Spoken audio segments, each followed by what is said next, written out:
Review. Honk for Jesus, Save Your Soul. Now, this movie is starring Sterling K. Brown and Regina Hall. This is a Peacock original. You can see it on the Peacock streaming service, or you can go to theaters. Marley, he went to go theaters, go see it, enjoy it National Cinema Day, and pay $3 to go see it, and also saw Jaws, the 40th anniversary went to go see that. So, so here you can see it. It's being released simultaneously in theaters and on the streaming service Peacock. And Sterling K. Brown is playing Lee Curtis Childs, who is the leader of a mega pastor, who's mega pastor. He's the leader of a mega church, a pastor of a mega church there. Here, like you see, like one of these Joel Osteen type of guys. He has. The movie is very on the nose. They basically just make him a younger, hot black Kenneth Copeland. Pretty much, yeah, which is like a black version who also is like a similar guy who owns like a huge mega church there. Mm-hmm. He's like, yes, the path to the Lord is giving me money so I can buy a Bugatti, so I can spread the word of Jesus. He's got a helicopter. He's got a Rolls Royce. He's got a huge closet that he's filled with Prada. All these expensive clothes. Like 18 different Does he have Gucci? I didn't even notice. Probably. Yeah, like I think there's one scene where he's just lounging around watching like the news or something. He's got like a Gucci, or maybe it is Gucci. I don't know. I don't know all my fashion like that, but I think it is. He's wearing something expensive. I know that is something expensive. He's wearing shit that all of us will collectively have to sell a kidney in order to get an appointment at that store. Yeah. And pretty much. So yeah, he, is a guy who is very wealthy. And this, a big thing about this, what kind of is getting a lot of attention to this, is it is produced by Daniel Kaluuya and Jordan Peele. You see like the Monkey Paw Productions that comes up when you see the credit, when you see the opening of the movie and everything like that. Mm-hmm. And so with him, the church has now fallen on hard times because of a scandal. At the beginning of the movie, you see that Sterling K. Brown's character Lee Curtis has went to court for sexual misconduct. And throughout the movie, you'll see exactly. He'll dig more into the details of the, all about what happened in that situation. Because at first, it's kind of very vague because sexual misconduct. It's kind of a very umbrella term for could be a lot of things, pretty much. So throughout the movie, they'll kind of lead into what actually really happened with all that. And then by his side is Regina Hall, who plays Trinity Childs, who's his wife. And she's very much of, she's the first lady of the church, the dutiful wife, who's kind of very much reminiscent of being stuck in those type of positions that you see, women in when their husband, messes up, has these allegations, cheating allegations, or sexual misconduct allegations, like something like the Clintons or something like what happened with Anthony Weiner and his wife. And she has to kind of, be in that position of sticking by her man during this very, very difficult time. So with this movie, you have really talented cast here, in Sterling K. Brown and Regina Hall, kind of only like the real big name people you'll see in this movie. I think everyone else, Nicole Beharie, who we just actually saw in Breaking, we just reviewed yesterday. She's also... Yeah, Nicole Beharie and her husband, who... I'm blanking on his name right now, but they play the co-pastors of a rival church. And if you've been around religious women and noticed that super catty, fake politeness, they nail that down to a T. Mm-hmm. Oh yeah. And every scene with them interacting had me hysterically laughing. Oh yeah, and I love that scene. You see it in the trailer where they're, she's talking to the woman like when they're going to the mall, and that just that passive aggressive attitude that those two women have towards each other, I think is really good. So they kind of nail that a little bit, and trying to bring in some other kind of commentary about mega churches, about having a figure, in this community who is black, and it's like you have his, because he still has loyal, devoted followers as well, that stick by him, which people still go to the Catholic Church after the whole spotlight thing. Yeah, which was it was a little unbelievable that, because you got to think a guy that operated a church like this huge mega church probably had what, tens of thousands of followers, probably even hundreds of thousands, and the fact that it would all get whittled down to just five, I thought was a little ridiculous. I didn't think it wouldn't go down that much to just five people who just show up. I think at least it'd be a couple of few thousand still left, kind of just throughout. So I just kind of, that was kind of one of my issues of it. But Marlon, let me kind of get you in here. What did you kind of think about this movie? I'll just start off like immediately. Religion makes me uncomfortable, and I liked what I liked most about this is that I was just laughing my ass off the entire time, just because I liked the uncomfortableness that the filmmakers put me in, and and I thought the performances were really were really well done. I thought Regina Hall and Sterling K. Brown were really played off of each other like really excellently. I like the mockumentary style too, how it kind of blended, like going back and forth between that. Um, I do think that this movie kind of dragged a little bit, like towards the end. Like I was in a way I was kind of wondering where it was even going. Like it kept introducing like all these like topics on like you talked about, just like the women's like role in like this whole scandal that Sterling K. Brown's going through. I feel like it dived. I feel like it dived kind of in the shallow end in these topics, but I wanted it to go a little bit further, and I don't know. That's kind of how I felt. I thought it was just kind of a little bit half baked, and all of that, I wanted more, to be honest, because these performances were so great, and it felt like I was left a little empty. But Mm. yeah. Yeah. Yeah, I kind of see your point there. I mean, I think the movie kind of just, it feels like it's just kind of trailing along, like there's no real clear direction at times. It's like, it's focusing on this marriage between the two of them, and kind of, and I think it struggles between trying to balance comedy and drama, because it feels like you said they do the mockumentary style and then they cut from it to shoot it like it's, you're just them in their regular life, without the cameras rolling, and that kind of happens throughout it. And I just feel like it doesn't have a really good balance of the drama and the comedy there, all that much. But towards the end it gets a little bit more dramatic. And Sterling K. Brown, I mean, we all know his experience with dramas, and he can handle the material well, and how well of a veteran actor he is. Yes. Yeah, Sterling K. Brown was one of the contributing factors that took Supernatural from being a good show to a great show, at least in its early run. And the man can make gold out of just about anything. Yeah. And he, has delivered great performances. You see him in movies like Waves, for instance. I thought he was really great in that movie. And he's just got the, natural kind of eyes too, because that brother's eyes stay red. Like if you ever see him in anything, his eyes are just always beat red. I mean, them eyes are meant for just drama. That's meant for emotion. Yeah, which is so good in these scenes of him preaching, because he's doing that like religious conservative apology, is just, I am not a perfect man, I am a sinner, and you can tell he's on the verge of breaking down every time. And Right.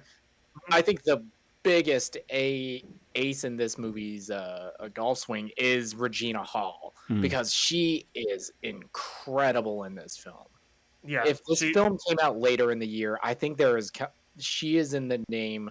She is in the running right now for my best actress of 2022, because she has so much to carry in this film. She has to balance that, that dutiful wife of this mega pastor, while also dealing with her husband's bullshit and just wanting to scream, culminating in this final moment where, if the film cut out right at that time, right at that second, I think this would have been a great film. Yeah. Marley, what do you think? I going back to like how this movie looked, I think I was actually really impressed on like how they were able to kind of mimic that church footage, like especially at the beginning. How how the church. I was just impressed by that, by how that church footage kind of looks kind of like shitty and stuff like that. How it's probably recorded on like some sort of handycam and streamed over the internet. I thought that stuff was actually really fun and really creative, and yeah, I don't know.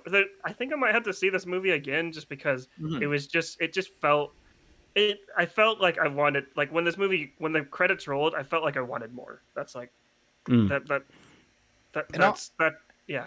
It kind yeah, of ended and just it just ended. So yeah, same. I think it kind of ends abruptly, but I think the note that it ends on, where you realize that the real protagonist of this film is Regina Hall, where it's about her. hmm Mm. And I think the way this film ends, focusing on her instead of more about Sterling K. Brown, because once the reveal of what he actually did comes, and they don't spell it out for you, I don't think. Once that happens, it shapes everything that he's done throughout the film in a completely new light, which Mm. I think yeah, would really reward you on a rewatch of this. Mm. yeah, and I they don't spell it out. They don't spell out Mhm. exactly what he did, but it's kind of implied. At least Yeah. that's They what don't I. they don't Yeah, explicitly say what he did. Yeah. yeah. Let's just say like what It's Catholic gross. priests do. What Catholic priests. It's, that's Cut it out. Cut it. Cut Yeah. it. Sorry. okay. Let's just say it's gross. Yeah. Yeah, it's gross. Very gross. Um. And so I'm kind of glad that they didn't go there. Mhm. Yeah. Unlike where I went, but Yeah. Um. Yeah. I think like I said, struggling with kind of the tone of it. Doing the kind of the mockumentary kind of comedic style, but also trying to blend in this drama.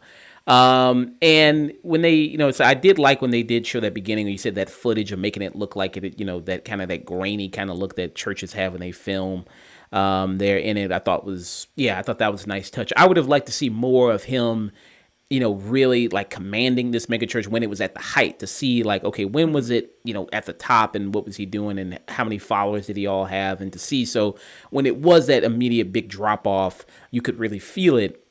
And I don't think mhm, the movie doesn't really give you enough sense of that before the fall comes.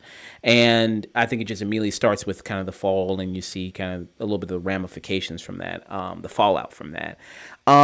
Yeah, I mean, I think if you just went straight with, made it a movie just really about Regina Hall, about dealing with, her being this wife and trying to deal with what happened with her husband, mhm, maybe that would have been more compelling, if you just went the more straight drama route. And she was, because you see that, I mean, Regina Hall does give some, some really good scenes in this, especially towards the end of the movie. She delivers some really, mhm, really good scenes, and some good scenes with Sterling K. Brown. But yeah, I just feel like it just doesn't all mix very well. And seeing the kind of them, kind of comparing themselves to, the new young pastors who are on the come up because they're falling down, who is Nicole Bahari and her husband, I thought was a nice, addition. I thought they made for some good cutaways there and interviews, and I thought that was pretty nice. Again, that passive aggressive, religious kind of attitude there that they kind of have, I thought was kind of very humorous. Um, I just feel like I don't know if this would have maybe served better if it was possibly maybe like a little mini series, maybe if you did like 20-minute episodes or something like that, 20, on the platform, because I think even this movie, even only it being an hour and 43 minutes, it just feels like it's kind of spinning its wheels at times. It doesn't really mhm, have really much to go. It's like at the end, it's like, okay, what do we really have to say here? I think towards the end of the mhm. movie was kind of my question. It's like, okay, I mean, what was kind of the point of it all? Um, what were kind of your guys' thoughts on that? I kind of agree with you with how this film. I think it does kind of struggle in balancing its two separate tones, because you have this. I think I called it this in a group chat with a couple friends of mine. This is like a more toned down version of something like The Righteous Gemstone, and how it Mhm, just completely rips apart this entire wave of mega churches and just organized religion in general. However, I also think that it doesn't really go as deep as it does. It's kind of more like satire on a surface level versus something like The Boys, where it's diving deep into a lot of what makes current culture, current politics so fucked up. mhm, Um, I think you could have had a little more focus if you stuck more with Regina Hall's side. You could have had this really interesting commentary about these the hypocrisy of these pastors that preach this. It's like, everything we do is for the Lord, but give me money so I can buy a Bugatti. Mm. And kind of like how and what it takes to have this horrific thing of infidelity from your partner happen and still choose to stay by his side. I feel like they could have introduced more shades of gray with her character. Is like, is she staying with him because she loves him or because she likes the status and living in this house and having all these followers? Mm. Well, I think that you're onto something a little bit there, Nick. But I think the movie tried to touch on that, on like why she's actually still with her husband when she talks to Sterling K. Brown's like mom, or was it her mom? Like towards the end. Yeah, she's talking to her mom towards the end of the film, and she's talking about like all the stuff that Daddy did. Why did you stick? When did you were able to process that? When I buried him. Right. And I feel like I understand like where the movie was trying to go with that, but like it goes back to like what I was saying like kind of at the beginning, is like I wanted more of that. Like you like you just took like a teaspoon of sugar. I wanted like the whole thing and stuff like that. It's just that's a really bad analogy, but I don't know. It's like they gave you the recommended amount of sugar in the Kool-Aid. They gave you an appetizer. They gave you an appetizer, and I wanted the whole meal. So I'm like, yeah. And just speaking to that, I just love how this film does not paint Sterling K. Brown in a positive light. He is despicable from jump, which A, he already was for cheating on Regina Hall. Yeah. And B, just his attitude towards his faith and how he chooses to practice. And then once the reveal of what he actually did and how big of a hypocrite he is, which, let's be honest, most of these like mega church pastors are. Yeah, and this is why I just can't stand religion in general. But this is why I'm an atheist. Yeah, well, I'm not atheist. I'm more agnostic. Like I'm willing to believe that there's something out there, but it's just I don't want to join a cult. That's what I'm trying to say. Okay. I mean, I'm an atheist. However, I did pledge myself to Scientology if Top Gun Maverick ended up being good. So praise Xenu. Didn't we all sort of pledge ourselves to Scientology? Because it's made $1 billion. It's made $1 billion. I've seen it like 6 times. So. Wow, Jesus. I should put you in touch with my friend Nathan. Yeah. you can just go ahead and just give each other knee pads when you go to blow Tom Cruise. Yeah, exactly. But yeah, final thoughts on this is I like the 2 lead performances. I think they do a good job. But I just don't think there's really a whole lot here much, and I don't think it has a very consistent tone. And I don't think they try to maybe aim at a lot of stuff and kind of end up missing most of it. And try, and it's kind of commentary on things, on mega churches, on marriages, and on even faith in the Black community, I think. Yeah, it just doesn't really have all that. I don't think it has all that much to say. And if it does say something, it kind of says it poorly. I think mostly. So I would give it. I think I'd give it a low stream it for me. Nick, what kind of you give it? So for me, this film is entirely made by the performances of Sterling K. Brown and Regina Hall. I said it earlier in the review. If this came out later and, with the right Oscar season push, Regina Hall is 100% worthy of an Academy Award nomination because she is incredible. Without giving away spoilers, the fact that she is able to deliver such pathos in full mime makeup, chef's kiss right there. I also think that while the film is very funny with its takedown of organized religion, I don't think it goes as far as it should have gone, especially because with the proliferation of a lot of these mega churches and just how much bigger, how they have billions of dollars in donations that aren't being taxed, and these fucking asshole preachers are just using it to buy themselves more private jets, more fucking ranches in the country, more fucking expensive sport cars instead of using the actual values that are taught in the Bible. They needed to rip these motherfuckers apart, and I don't think they do it as effectively as they should have. It's almost kind of like they were afraid to, just because they're afraid of the backlash in a way, which was it's kind of weird because it's Jordan Peele. It seems like Jordan Peele doesn't really care. It's not Jordan Peele directing, but he's producing. But it's Jordan Peele doesn't really care what people think. So I don't know. It just it gives that message. It comes across that they're kind of. I kind of get why they took the approach they did, because they wanted the movie to get released. Yeah. And however, all that being said, I still enjoyed the heck out of this movie. I laughed a whole bunch throughout it, but I watched this on Peacock. I'm not mad that I watched it on Peacock. I had a great time. So I think it's right where it needs to be on streaming, and I give it about a solid stream it. Okay. Yeah. Mark? Like I said, I enjoy the look of this film, although I kind of wish it kind of dove deep into the mockumentary a little bit more. I didn't really like how it kind of went back and forth. I like the performances. Yeah. Marley, have you ever seen Behind the Mask: Rise of Leslie Vernon? No. Okay, that's a movie that is, for like 2/3 of it is shot like a mockumentary.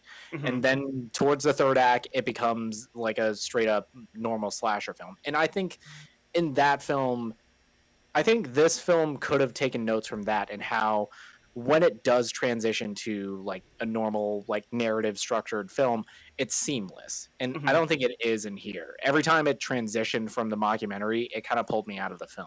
Yeah, totally. I totally agree with you there. It's, in fact, in the aspect of it pulling me out of the film, although the performances brought me back, I just wish that this film kind of like it dipped its toes in the water. I wanted to go.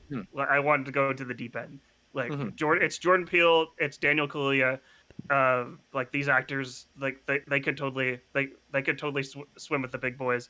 But I did have a pretty good time with this. I did see this in theaters. I didn't watch it on Peacock, although I paid $3 for it. So I guess I guess a low tune-in would probably be the best kind of rating for that. Like if you see this like on a discount day, like a Cinemark discount day, like $5 day, like I would go out and see it in theaters. Are you breathing heavy on the mic there, Nick? I think you breathing.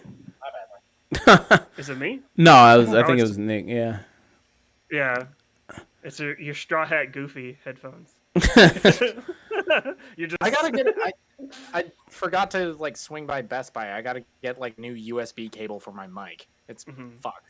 Oh. Okay. But yeah, I'll give it a low tune in, and like the performances are great. I think that it's decently funny, and but yeah, low tune in.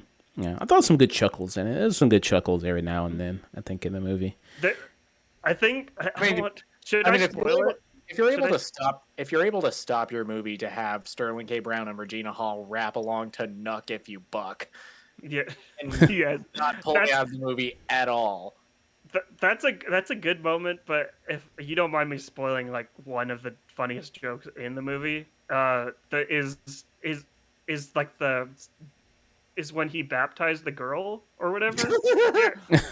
And the girl, when this whole scenario is going, I'm busting up laughing during the whole entire thing because I think religion is dumb. And then The one that killed me was when Sterling K. Brown is like getting rebaptized, like I'm reborn, I'm forgiven of my sins, and Regina Hall holds him in the water like a little too long, and I thought, oh shit, is she gonna try to kill him here? Right. I just like the cut to that little girl where she's like, "Oh, I'm an actor," and she said, "That's because like growing up, like kind of like I grew up like Christian, and I would see like baptisms like pretty often, and like I always thought that stuff was staged. So just having the movie call it out, I was just like, that's this is relatable. This is relatable. So yeah, me too. I was also baptized. I was raised Catholic, and yeah, Mm. that entire sequence rung so true, and I could not stop laughing during it. Yeah, that was Honk for Jesus, Save Your Soul. And save your soul, praise Jesus, I'll give you money. praise Jesus. Give me money to pay my collection basket. collection basket. We also take Venmo and PayPal. Yeah. What's that from? What's that from? I think it's Righteous Gemstones. Oh, Or I don't know, pick a Joel Osteen sermon. Right. Yeah. It's from a recent TV show, though. I heard it recently, not from Righteous Gemstones, but I don't know. It will come to me. But It'll come to you sooner or later. It'll come to you.